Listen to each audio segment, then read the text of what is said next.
নমস্কার। আজকে আমরা দেরাদুনের একটা লেডিজ বুটিক নিয়ে একটু ভেতর থেকে দেখব। এটা ঐতিহ্যবাহী ভারতীয় পোশাকের জন্য বেশ পরিচিত, কিন্তু এর মধ্যে কিছু অন্যরকম ব্যাপার আছে। আমাদের হাতে যে তথ্য আছে সেটা মূলত হেমা কান্ধারির লেডিজ বুটিক ঐতিহ্যবাহী পোশাকের নতুন ধারার গল্প থেকে নেয়া।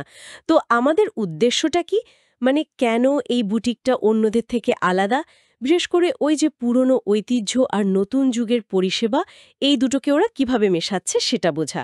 আর সবচেয়ে ইন্টারেস্টিং লাগছে ওদের ওই মাপ অনুযায়ী পোশাক তৈরি, মানে টেলার মেড আর নিজস্ব ডিজাইনের ব্যাপারটা।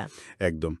আর এই ধরনের আলোচনা আমাদের বুঝতে সাহায্য করে যে বড় বাজারের ভিড়েও ছোট উদ্যোগগুলো কিভাবে নিজেদের জায়গা করে নেয়, বিশেষ করে যখন তারা ঐতিহ্যের মতো একটা ধরুন সংবেদনশীল বিষয় নিয়ে কাজ করে। তাহলে চলুন শুরু করা যাক।